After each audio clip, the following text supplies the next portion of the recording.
Hello and welcome to बवाल banking classes. आज हम लोग 10 साल जो हो गए हैं, पूरा डेकेड हो गया प्रधानमंत्री जन धन योजना को, उसकी सक्सेस के बारे में बात करेंगे।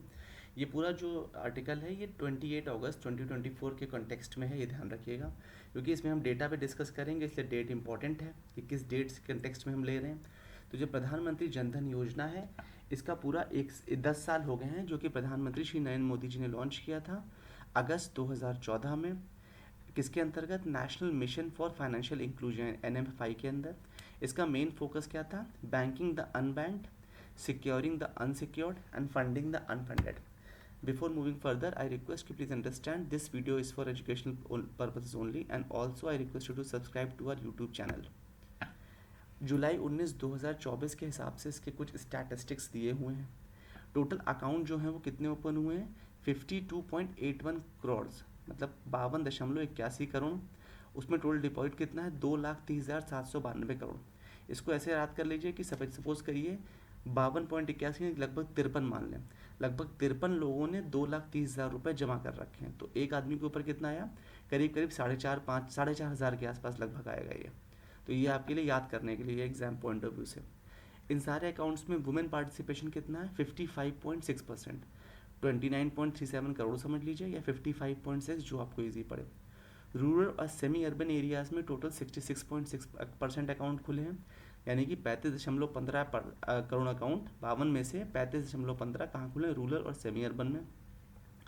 मार्च 2015 में ये अकाउंट्स टोटल कितने थे? 15.67 करोड़, और अगस्त 14 2024 को आते आते ये 53.14 करोड़ हो गया, मतलब ऑलमोस्ट 4 गुना बढ़ गया लगभग।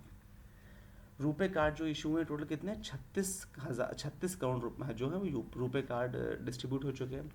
प्रधानमंत्री जीवन ज्योति बीमा योजना के बारे में बताया गया कि इसमें 20.4, मुझे नहीं लगता कि आपको जीवन ज्योति सुरक्षा बीमा ये क्या होता है मुझे बताने की आवश्यकता है। इफ़ यू वेरी डाउट आप प्रीवियस वीडियोज़ में जाके देख सकते हैं। तो करीब 20.5 करोड़ के आसपास जीवन ज्योति बीमा योजना में एनरोलमेंट्स हैं। सुरक्षा बीमा योजना में करीब 45 करोड़ एनरोलमेंट हो चुके हैं। अटल पेंशन योजना में करीब 6.71 हो चुका है एनरोलमेंट, ठीक है। इसके साथ में प्रधानमंत्री मुद्रा योजना में टोटल 48.92 यानी लगभग 49 करोड़ लोन बांटे गए हैं, जिनका टोटल अमाउंट है 29.93 लाख करोड़, ठीक है। करीब करीब 30 लाख करोड़ का अमाउंट है जो माइक्रो और स्मॉल बिजनेस को दिया गया है। स्टैंड अप इंडिया स्कीम के अंतर्गत 2.36 लाख लोन दिए गए हैं। टोटल अमाउंट कितना है? 53,609 करोड़, मतलब नंबर ऑफ अकाउंट्स है 2.36 लाख और अमाउंट टोटल कितना है? 53,609 करोड़। किसके लिए? SC ST और वुमेन एंटरप्रेन्योर्स के लिए। स्टैंड अप इंडिया स्कीम उन्हीं के लिए थी, आपको पता होगा। साथ ही साथ PM विश्वकर्मा और PM स्वनिधि के बारे में बताया गया है। इसमें डेटा नहीं प्रोवाइड किया गया है, बस ये बता दिया गया है कि ये भी सितंबर 2023 में, आपको पता है last year PM Vishwakarma scheme आई थी और कोविड के टाइम में PM स्वनिधि स्कीम आई थी। विश्वकर्मा और स्वनिधि ये दोनों स्कीम्स डिटेल में समझने के लिए please go and check out the previous video on the channel and don't forget to subscribe the channel. साथ ही साथ जो इम्प्लीमेंटेशन इफेक्टिवनेस है इस स्कीम का, उसको रेगुलरली बैंक और अदर स्टेक होल्डर्स के द्वारा रिव्यू किया जाता है। इसका क्या सिग्निफिकेंस है या क्या फ़ायदा है इस पूरे स्कीम का, वो बताया गया है कि फाइनेंशियल इंक्लूजन यानी वित्तीय समावेशन के द्वारा सशक्त हुआ है पब्लिक, मतलब जो ओवरऑल जनता है उसको वो एम्पावर हुई है। सभी को बैंकिंग सर्विसेज में एंट्रेंस मिला है या एक्सेस मिला है, जिससे उनका वित्तीय सशक्तिकरण बढ़ा है। प्रधानमंत्री जनधन योजना के हेल्प से जो बेसिक सेविंग अकाउंट्स होते हैं या सेविंग स्कीम्स होती हैं, इंश्योरेंस हुआ, क्रेडिट फैसिलिटी हुआ, ये सब अच्छे से हो पाया है। साथ ही साथ जनधन आधार मोबाइल ट्रिनिटी यानी जैम ट्रिनिटी जिसको बोलते हैं, उसकी हेल्प से जो गवर्नमेंट वेलफेयर का जो पैसा स्कीम्स का जाता है वो DBT डायरेक्ट बेनिफिट ट्रांसफ़र के थ्रू वो ईजिली और बिना किसी करप्शन के डिस्ट्रीब्यूट हो पा रहा है। डिजिटल फाइनेंस के बारे में डेटा और बताया है कि 2018-19 में डिजिटल ट्रांजैक्शन केवल करीब 2300 करोड़ होते थे, जो कि 2023-24 में आते आते 16 करोड़ करीब हो गया, मतलब 5 साल के अंदर अंदर करीब 5 गुना मोटा मोटा बढ़ गए। UPI ट्रांजैक्शन 535 करोड़ के हुए हैं, 535 करोड़ हुए हैं, इसमें 13,113 करोड़ रुपए इन्वॉल्व है।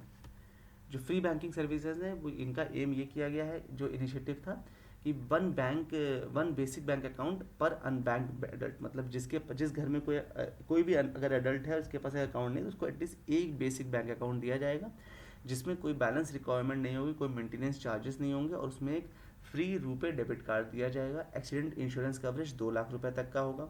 प्रधानमंत्री जनधन योजना जो है वो डायरेक्ट, ट्रांसपेरेंट और सब्सिडीज और पेमेंट्स के लिए डीबीटी का यूज़ कर लेती है। साथ ही साथ इससे सेविंग और क्रेडिट एक्सेस थोड़ा इजी हो जाएगा मुद्रा लोन्स के through. With this we have come to an end. Thank you so much for watching. Do like and share and subscribe to our YouTube channel.